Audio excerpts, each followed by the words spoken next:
Hello दोस्तों, आज की जो हमारी हेडिंग है वो इस चैप्टर की लगभग लास्ट हेडिंग है बिल्कुल। और आज हम इस वीडियो में उसको कंप्लीट कर लेंगे।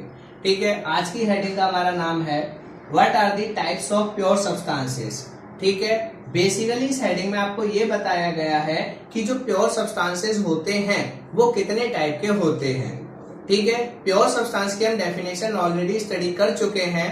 क्या कि आपका जब एक ही टाइप के सिंगल टाइप का सब्सटेंस किसी भी चीज के अंदर प्रेजेंट होता है उसको हम क्या कहते हैं दोस्तों, प्योर सब्सटेंस कहते हैं। ठीक है, ये हमने आपकी डेफिनेशन पढ़ी थी। अब हम पढ़ रहे हैं कि जो प्योर सब्सटेंस होते हैं वो कितने टाइप के होते हैं। तो आपकी टाइप्स ऑफ प्योर सब्सटेंस में लिखा हुआ है या उसकी कितनी टाइप्स होती है, दो। एक है आपका एलिमेंट्स। प्योर सब्सटेंस की जो पहली टाइप है उसका नाम है एलिमेंट्स, और प्योर सब्सटेंस की जो दूसरी टाइप है उसका नाम है कंपाउंड्स। ठीक है, तो प्योर सब्सटेंस मेजरली आपके दो टाइप्स के हो गए, एक एलिमेंट्स और दूसरा कौन सा हो गया दोस्तों, कंपाउंड्स। तो आइए एलिमेंट्स और कंपाउंड्स के बारे में जानते हैं। उससे पहले ये जानते हैं कि एलिमेंट्स और कंपाउंड्स ये जो आपके प्योर सब्सटेंस की टाइप बने ये किसके बेस पे बनाए गए, किसके बेस पे आपने इनको एलिमेंट्स और कंपाउंड्स को प्योर सब्सटेंस की जो टाइप्स है वो बनाया। तो उसका रीजन एक समझ लीजिए, बस सिंपल जो एनसीईआरटी में लिखा हुआ है, elements and compounds are the types of pure substance. और ये किसके बेस पे किया गया, on the basis of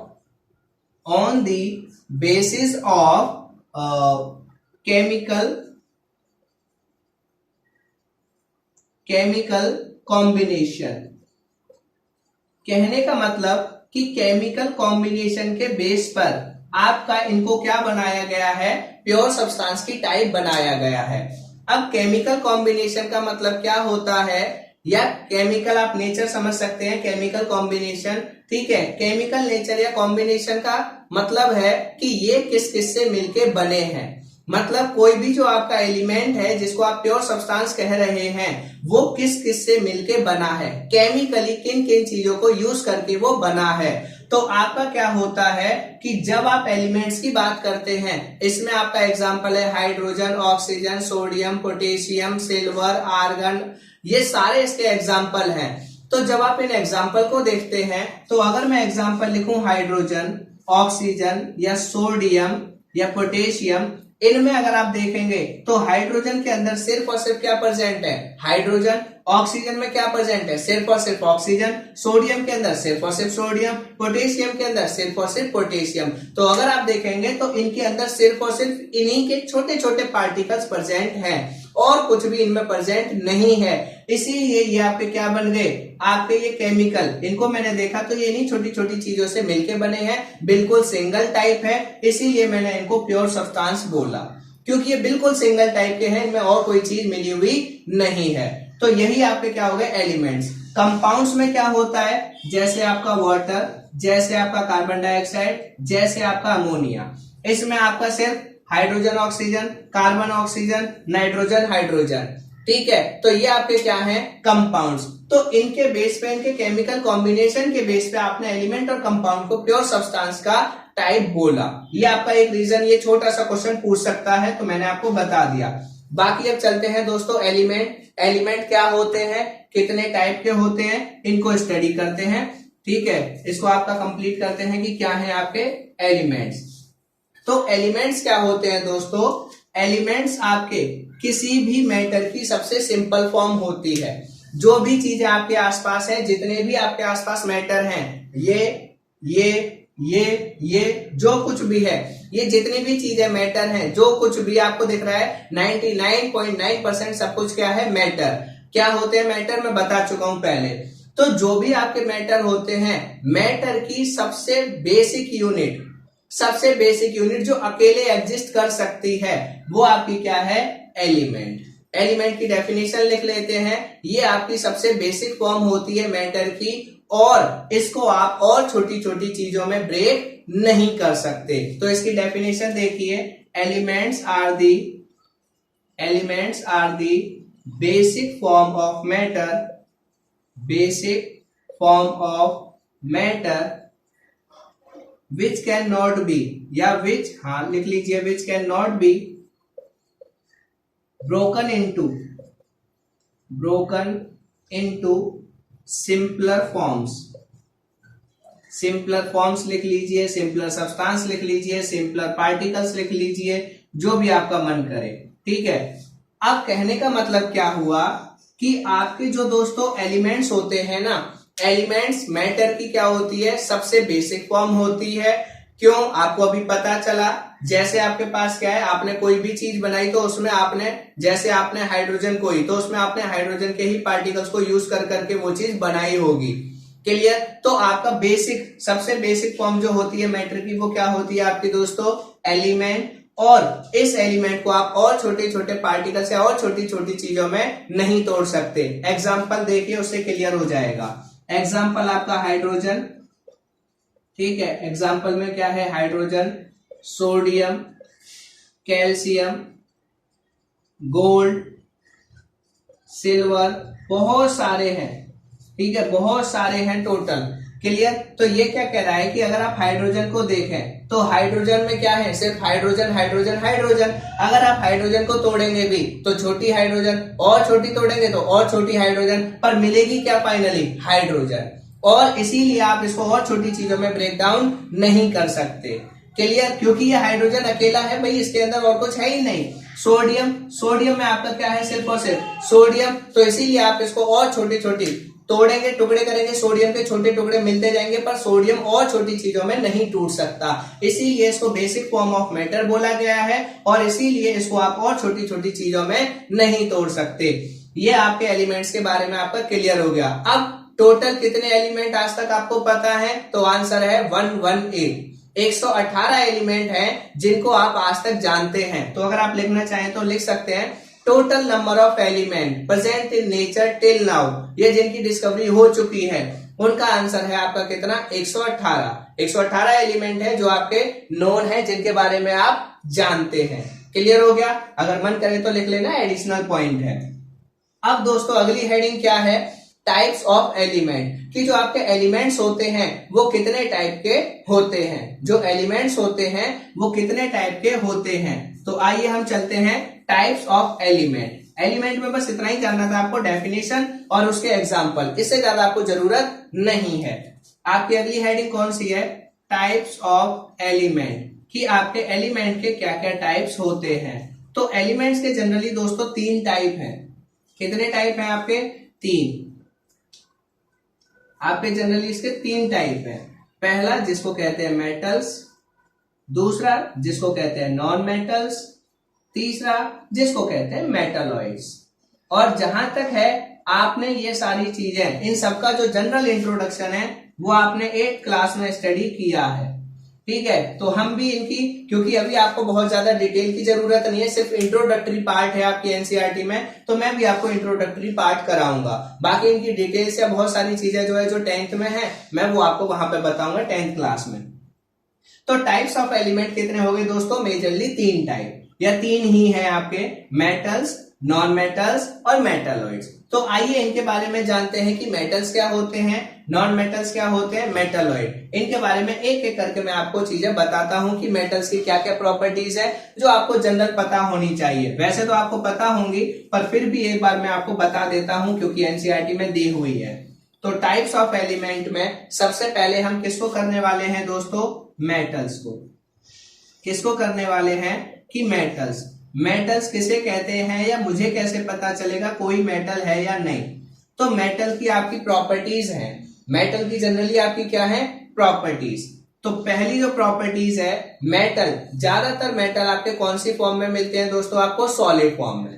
most of the metals exist या found in the form of solid. ज्यादातर मेटल आपके सॉलिड फॉर्म में फाउंड होते हैं या मिलते हैं। वो पॉइंट इतना जरूरी नहीं है, जो हमारे लिए जरूरी पॉइंट है वो मैं आपको लिखवाता हूं।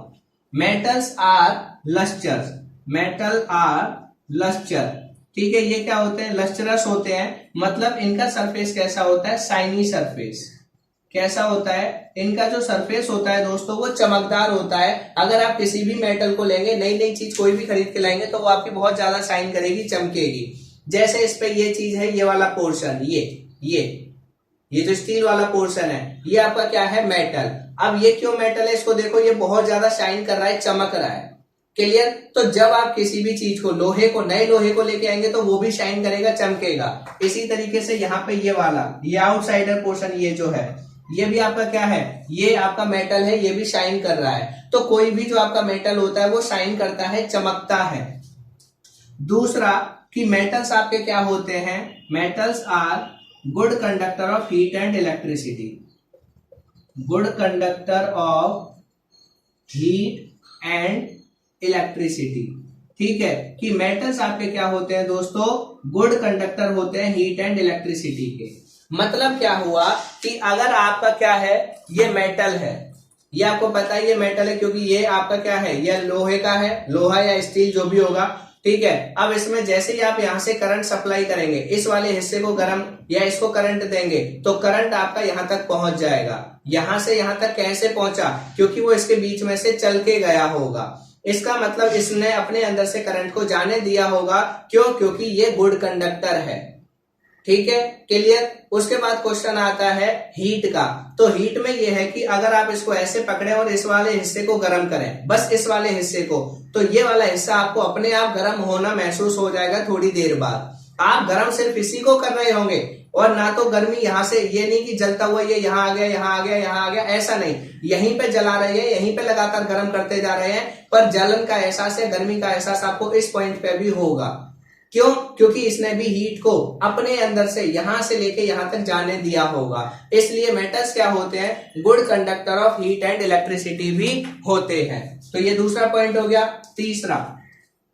तीसरा पॉइंट क्या है, metals are malleable, metals are malleable and ductile. Malleable और डक्टाइल होते हैं। अब मैलिएबल और डक्टाइल का मतलब क्या है कि इनको आप पीट पीट के चादर बना सकते हो, कन्वर्ट। मतलब इसको आप क्या करोगे, एक मेटल लोगे, जैसे आपने सिल्वर लिया, सिल्वर पे आप लगातार प्रेशर अप्लाई करोगे, बहुत प्रेशर, उसको चोट मारोगे, चोट पहुंचाते जाओगे तो वो सिल्वर फैलता जाएगा और फैलेगा और फैलेगा और फैलेगा, फैलता जाएगा। कैसे बन जाएगा, एक चादर सी बन जाएगी लंबी। जैसे एल्यूमिनियम की आप फॉइल लेके आते हो या एल्यूमिनियम की फॉइल आती है, एल्यूमिनियम की चादरें आती हैं, वो सब कैसे, आपने मेटल लिया, उसको पीटा, लगातार आप उसको पीटते गए, हैमर अप्लाई किया, जिससे वो जो मेटल था वो क्या होता गया, फैलता गया। तो जब आपका मेटल पीट पीट के आप उसकी चादर बना लेते हो लंबी, उसको कहते हैं मैलिएबल। और जब आप उसको पीट पीट के लंबे तार बना लेते हो, क्या, एक तो हो गया पीट पीट के चादर बनाना, उसको कहते हैं मैलिएबल। एक हो गया पीट पीट के क्या बनाना, लंबे तार बना लेना, ठीक है, उसको कहते हैं डक्टाइल। तो मेटल्स के अंदर मैलिएबिलिटी और डक्टिलिटी दोनों की पावर होती है, ये दोनों कैरेक्टर शो करते हैं। ठीक है, उसके बाद चौथा पॉइंट क्या है दोस्तों, metals are sonorous. Metals are sonorous. Sonorous का मतलब क्या होगा, ठीक है, सोनोरस का मतलब होगा कि जब आपका मेटल गिरेगा, जब आपका मेटल नीचे गिरेगा, ठीक है, तो एक आवाज आएगी। ये तो एक नॉर्मल आवाज, आपकी आवाज किस तरीके की आती है, जैसे आपकी अंगूठी वगैरह नीचे गिरती है तो वो घूमती रहती है और उसकी एक आवाज आती है, इस तरीके की। तो मेटल्स में आपने जनरल कैरेक्टर देख लिए। मेटल्स आपके ज्यादातर सारे सॉलिड होते हैं, ठीक है, लस्टरस होते हैं, शाइनी सरफेस। उसके बाद good conductor of heat and electricity. Malleable होते हैं, पीट पीट के इनकी चादर बना सकते हो, पीट पीट के इनको लंबे तार में भी बदल सकते हो। और ये सोनोरस होते हैं। इतना पॉइंट आपके लिए मेटल्स के बारे में काफी है। अब आती है बात इसके एग्जाम्पल्स की। ये तो सिंपल बातें हैं, ये आप पहले से भी जानते हैं, इसीलिए मैंने बस उनको एक तरीके से थोड़ा सा रिव्यू किया है।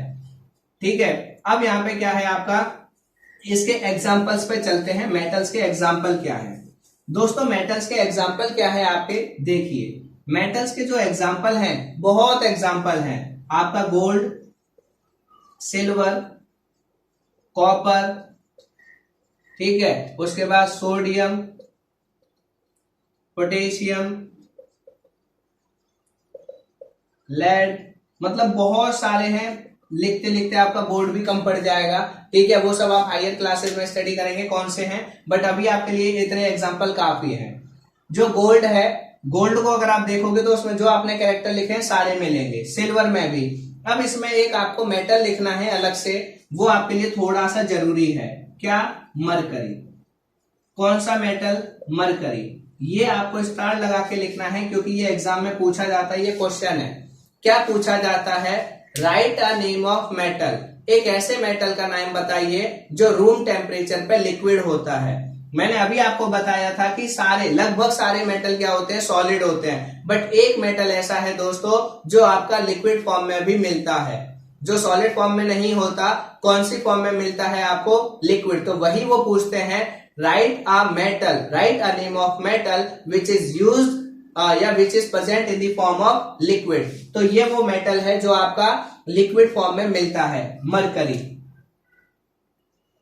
Present in liquid form, present in liquid form at room temperature. Room temperature पे आपका क्या होता है, ये लिक्विड फॉर्म में मिलता है, सॉलिड फॉर्म में नहीं मिलता। इसलिए ये अलग से क्वेश्चन बन जाता है एमसीक्यू का भी, और आपका थ्योरी में भी पूछ सकते हैं। क्लियर? तो ये आपको पता होना चाहिए। बाकी एग्जांपल यहां से हो गए। अब चलते हैं दूसरा नॉन मेटल पे। अब किस पे चलते हैं दोस्तों, नॉन मेटल्स। नॉन मेटल्स में आपका क्या आता है, नॉन मेटल्स में कुछ नहीं है जो आपने मेटल्स में पढ़ा है वो सारी प्रॉपर्टीज उसकी क्या कर दीजिए, उल्टी, टोटल अपोजिट कर दीजिए जो आपने मेटल में पढ़ी है। मेटल चमकदार होते हैं, ये चमकदार नहीं होते। वो good conductor of heat and electricity, ये नहीं होते। वो मैलिएबल और डक्टाइल होते हैं, ये नहीं होते। वो सोनोरस होते हैं, ये नहीं होते। क्लियर? टोटल अपोजिट, चारों पॉइंट कुछ भी नहीं है, सब में नॉट नॉट। इसीलिए डिफरेंस याद करने की जरूरत नहीं है, एक को याद कीजिए, दूसरे उसके अपोजिट है। ठीक है, तो मैं फटाफट लिख देता हूं, नॉट लस्टर, चमकदार नहीं होते। Not good conductor of heat and electricity, not good conductor, तो नॉट की जगह आप बैड कंडक्टर भी लिख सकते हैं। ठीक है, नॉट ना लिख के आप ये भी लिख सकते हैं, bad conductor of heat and electricity, bad conductor of heat and electricity. तीसरा पॉइंट, ठीक है, not malleable and not ductile, ना ही मैलिएबल होते ना ही डक्टाइल होते। चौथा, नॉट सोनोरस, ना ही सोनोरस होते। क्लियर हो गया? ये इसके पॉइंट्स हैं जो आपको पता होने चाहिए। अब एक प्रॉब्लम जहां आती है दोस्तों को याद रखने में, एक दोस्त एक बात बताता हूं छोटी सी, क्या कि नॉन मेटल अगर भूल भी जाओ ना कभी, तो ये याद रखना, जितनी गैसेस होती हैं, जितनी नेचर में गैसेस प्रेजेंट हैं, 90% गैसेस सारी नॉन मेटल्स होती हैं। ऑक्सीजन हो, हाइड्रोजन हो, कार्बन डाइऑक्साइड हो, कार्बन मोनोऑक्साइड हो, सल्फर डाइऑक्साइड हो, नाइट्रोजन ऑक्साइड हो, नाइट्रोजन डाइऑक्साइड हो, जितनी भी गैसेस हैं सारी की सारी नॉन मेटल होती हैं। तो कभी भी टेंशन नहीं होगी एग्जाम्पल के लिए, कभी भी। इतना याद रखिए, जितनी गैसेस सारी नॉन मेटल। एग्जाम्पल लिख दीजिए, बहुत सारे एग्जाम्पल्स आपके सामने आ जाएंगे। ठीक है, बहुत सारे आपके सामने एग्जाम्पल आ जाएंगे, उसमें से कुछ एग्जाम्पल मैं आपको लिखवा देता हूं।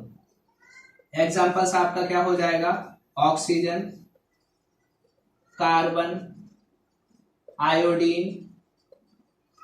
ठीक है, उसके बाद आप लिखना चाहें ऑक्सीजन, कार्बन, नाइट्रोजन, सल्फर। ठीक है, ईटीसी। बहुत सारे हैं, कोई भी प्रॉब्लम नहीं है, बहुत सारे। ज्यादातर गैसेस, जब भी आप बात करें, ज्यादातर गैसेस नॉन मेटल होती हैं, ये बात याद रख लीजिए, कभी प्रॉब्लम नहीं होगी। क्लियर हो गया? ये पॉइंट यहां से क्लियर। अब इसमें एक एक्सेप्शन है जो आप स्टार बना के लिख लीजिए फिर से, जैसे वहां लिखा था। स्टार में लिखिए ब्रोमीन, स्टार बना के लिखिए ब्रोमीन। ये भी क्या है दोस्तों, ये एक ऐसा नॉन मेटल है जो आपका रूम टेम्परेचर पे लिक्विड पाया जाता है। मतलब मरकरी और ब्रोमीन दोनों आपके खास हैं, क्यों? क्योंकि ये दोनों ही लिक्विड में फॉर्म में पाए जाते हैं। मेटल पूछा जाए, मेटल कि मेटल का नाम बताइए जो लिक्विड पाया जाता है लिक्विड फॉर्म में, आंसर मरकरी। और नॉन मेटल बताइए, नॉन मेटल जो आपका पाया जाता है, तो आंसर क्या होगा आपका, ब्रोमीन। तो ब्रोमीन आपका नॉन मेटल है, bromine non metal present in liquid form, present in liquid form at room temperature. ठीक है, ये याद रखिएगा, ये 1 मार्क्स क्वेश्चन है जो आपसे पूछे जाते हैं। ब्रोमीन, ये वाला ब्रोमीन। या फिर ऐसे नॉन मेटल का नाम बताइए जो लिक्विड फॉर्म में पाया जाता है, आंसर ब्रोमीन, क्योंकि आपने देखा सारी गैसेस। दूसरा आयोडीन। ठीक है, आयोडीन एक अकेला एक्सेप्शन है, मैंने आपको लिखा ये लस्ट्रस नहीं होते, चमकदार नहीं होते, पर जो दोस्तों आयोडीन होता है ये लस्ट्रस होता है, तो ये भी एक्सेप्शन है। ये भी आपसे पूछ सकता है कि ऐसे नॉन मेटल का नाम बताइए जो लस्ट्रस होता है, आंसर आयोडीन।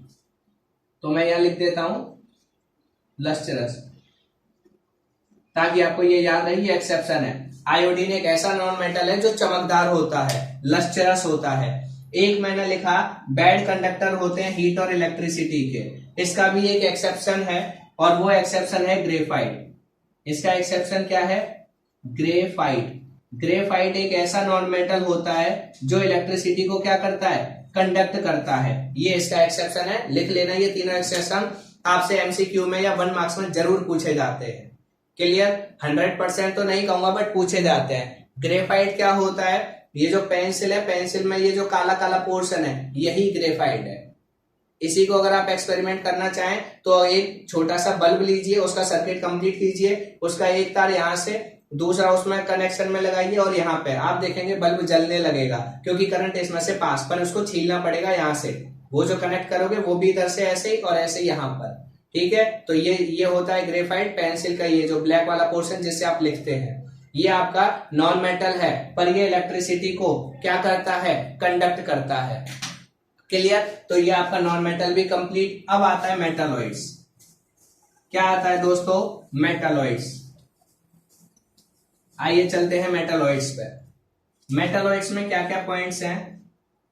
मेटालॉइड्स क्या होते हैं दोस्तों? कुछ ऐसे सब्सटेंस होते हैं या कुछ ऐसे एलिमेंट होते हैं जो मेटल और नॉन मेटल दोनों के बीच के कैरेक्टर को रिप्रेजेंट करते हैं। मतलब कुछ कैरेक्टर मेटल के, कुछ कैरेक्टर नॉन मेटल के। तो आपका क्या होते हैं? जो इंटरमीडिएट कैरेक्टर को रिप्रेजेंट करते हैं मेटल और नॉन मेटल के बीच के, जो मेटल और नॉन मेटल के बीच के कैरेक्टर को रिप्रेजेंट करते हैं, उनको हम कहते हैं मेटालॉइड्स। ठीक है? Metalloids are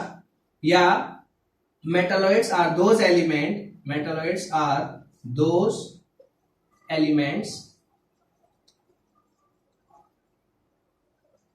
which represent intermediate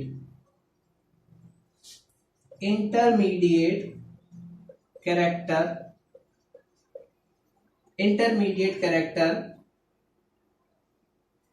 ठीक है? इंटरमीडिएट कैरेक्टर, बस इतना आप लिख लीजिए, काफी है। Metalloids are those element which represent intermediate character between metal and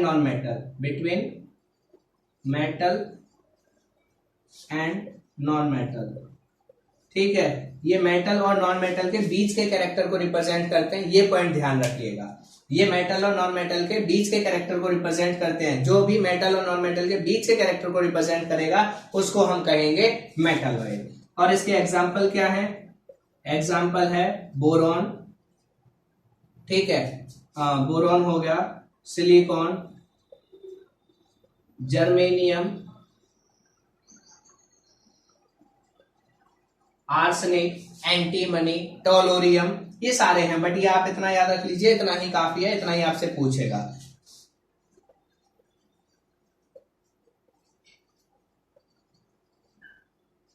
ठीक है? ETC आप इतना कर लीजिएगा। Boron, silicon, germanium, arsenic, antimony, ये इतना ही काफी है। ये आपका मेटालॉइड क्या हो गया? कंप्लीट। ठीक है? आपने एलिमेंट कंप्लीट कर लिया, मेटल, नॉन मेटल, मेटालॉइड्स। बस ये याद रखना मेटालॉइड क्या होते हैं? जो मेटल और नॉन मेटल के बीच के कैरेक्टर को रिप्रेजेंट करते हैं, उनको मेटालॉइड कहते हैं। एग्जांपल बोरॉन, सिलिकॉन, जर्मेनियम, ये 3 याद कर लीजिएगा। इन्हीं तीनों में से आपके पेपर में क्वेश्चन पूछा जाता है।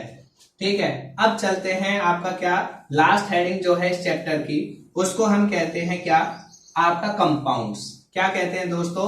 कंपाउंड। एक हमने प्योर सब्सटेंस तो पढ़ लिया जिसको कहते हैं आपका एलिमेंट्स, और दूसरा क्या है आपका? कंपाउंड्स। तो देखते हैं कि कंपाउंड्स क्या होते हैं। कंपाउंड्स में बहुत ज्यादा कुछ नहीं है, सिर्फ आपको डेफिनेशन करनी है और ज्यादा नहीं। कंपाउंड्स क्या होते हैं दोस्तों? कंपाउंड्स जब आप दो या दो, जैसे कंपाउंड का मतलब ही क्लियर हो रहा है आपको कि कंपाउंड का मतलब इसमें आपके कुछ चीजें जुड़ रही होंगी। या कंपाउंड कब बनता है?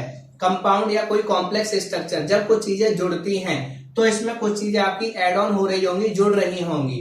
तो जब आपके एक की जगह कितने, जब आप 2 या 2 से ज्यादा एलिमेंट को दो या दो से ज्यादा एलिमेंट को आपस में ज्वाइन कराते हो और जब वो आपस में ज्वाइन होते हैं पर एक डेफिनेट रेशियो में, एक फिक्स रेशियो में, तभी हम उसको क्या कहते हैं, कंपाउंड। एक होता है किसी भी चीज को मैंने लिया, दो तीन चीजें, दो सब्सटेंस लिए, दोनों को मैंने मिला दिया, कहानी खत्म।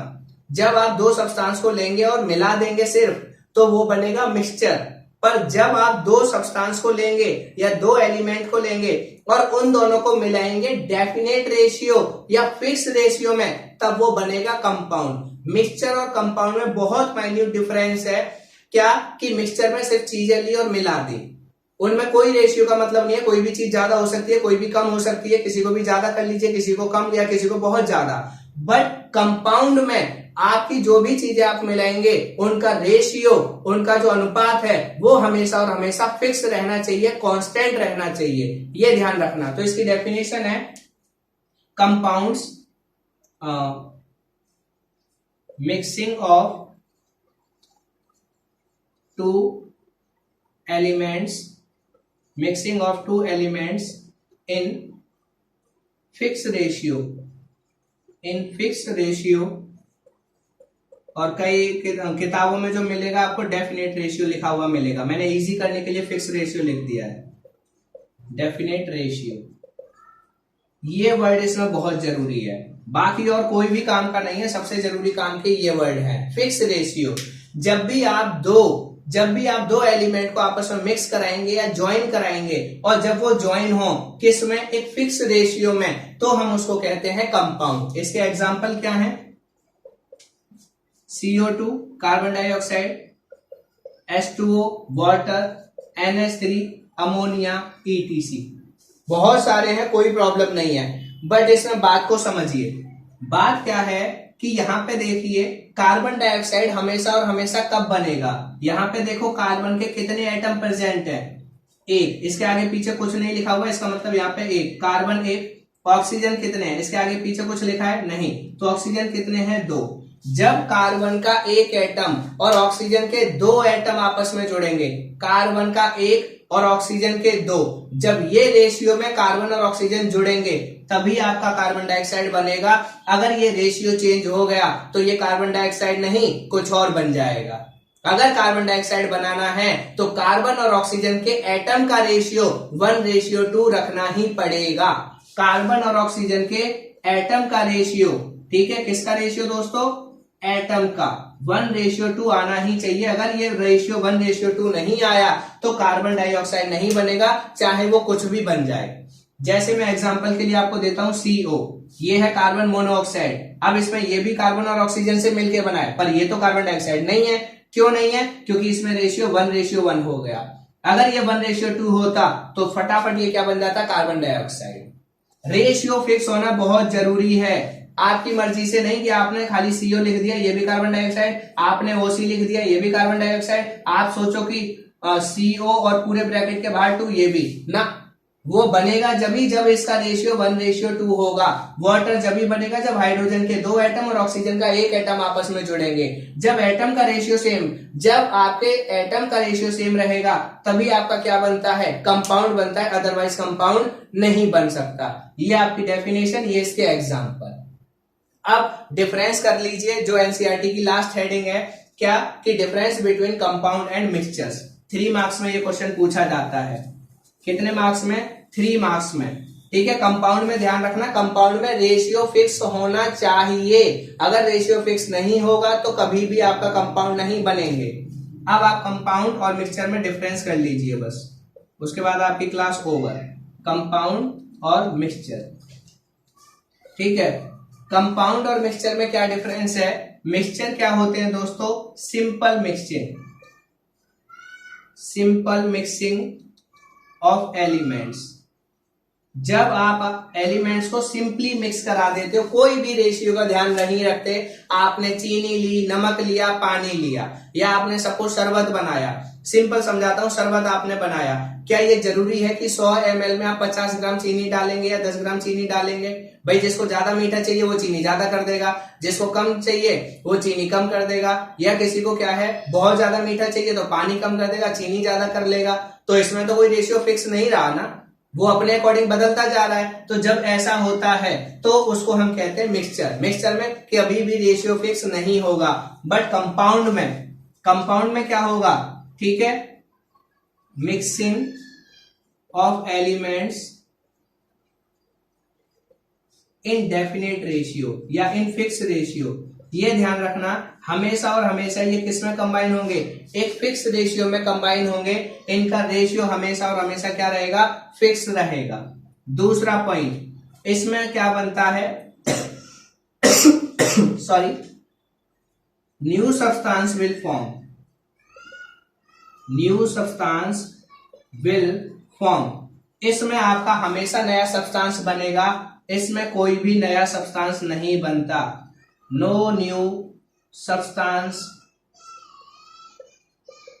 विल फॉर्म, इसमें कोई भी नया सब्सटेंस नहीं बनता। जैसे आपने नमक को लिया, चीनी को लिया, आपस में मिला दिया, कहानी खत्म। आपने लोहे को लिया और सल्फर का पाउडर लिया, आयरन नेल्स को पीस लिया और सल्फर के पाउडर को, उन दोनों को मिला दिया, कुछ नया नहीं मिला, दोनों को मिला दिया, कहानी खत्म हो गई। इसमें आप सल्फर और आयरन को अलग कर सकते हैं, हाँ जी, बहुत इजीली। क्या, मैग्नेट ले लो, चुंबक ले लो, आयरन जितना होगा सब उस पर चिपक जाएगा, सल्फर पाउडर नीचे रह जाएगा। तो इसमें कोई भी नया सब्सटेंस नहीं बनता, इसमें हमेशा कोई ना कोई नया सब्सटेंस बनेगा। जैसे कार्बन अलग है, कार्बन एक गैस है, ऑक्सीजन गैस है, दोनों को कंबाइन किया, कार्बन डाइऑक्साइड बन गई, एक नए कैरेक्टर की गैस। हाइड्रोजन एक गैस है, ऑक्सीजन एक गैस है, आपने H2O को मिलाया, वाटर बन गया। Hydrogen gas, oxygen gas, water liquid. Hydrogen oxygen आग जलाने में हेल्प करती है, जबकि वाटर आग बुझाने में काम आता है। तो कैरेक्टर ही चेंज हो गए, वहां पे नया सब्सटेंस बन गया।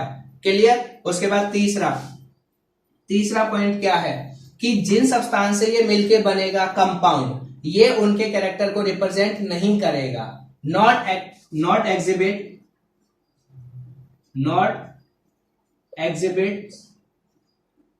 Characters of the, not exhibits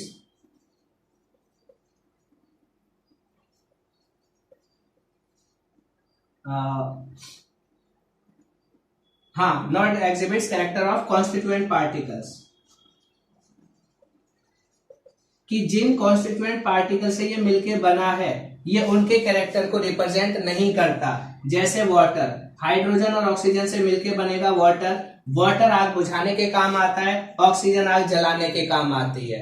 ये कैरेक्टर ही उल्टे हो गए, ये आपकी गैस है, ये भी गैस है, पर ये क्या है, लिक्विड। टोटल कैरेक्टर चेंज हो गए, केमिकल बॉन्ड नए बन गए, केमिकल कैरेक्टर ही बदल गए। क्लियर। तो ये आपका क्या है, कंपाउंड। ये कभी भी इंडिविजुअल कैरेक्टर जैसे, कभी भी जिनसे ये बने हैं, जिन कॉन्स्टिट्यूएंट पार्टिकल से ये बने हैं, कभी भी ये उसके कैरेक्टर रिप्रेजेंट नहीं करते। पर जो आपके मिक्सचर होते हैं ये क्या करते हैं, एग्जिबिट्स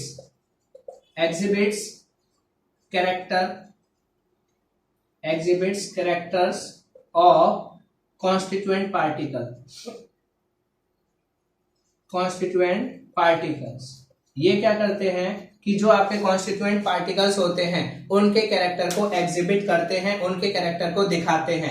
जैसे आपने नमक और चीनी को लिया और आपस में मिला दिया, उसमें नमक का भी कैरेक्टर दिखाई देगा, चीनी का भी कैरेक्टर दिखाई देगा। आपने लोहे में सल्फर पाउडर को दिखाया तो वो सल्फर का भी कैरेक्टर दिखाएगा, लोहे का भी दिखाएगा। तो जिनसे वो मिलकर बना उनके कैरेक्टर ये दिखाता है, ये उनके कैरेक्टर नहीं दिखाता। चौथा पॉइंट, इनको आप सिंपल फिजिकल प्रोसेस से अलग नहीं कर सकते। इनको अलग करने के लिए केमिकल प्रोसेस की जरूरत पड़ती है।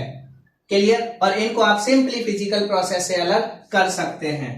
तो सेपरेटेड बाय केमिकल प्रोसेस।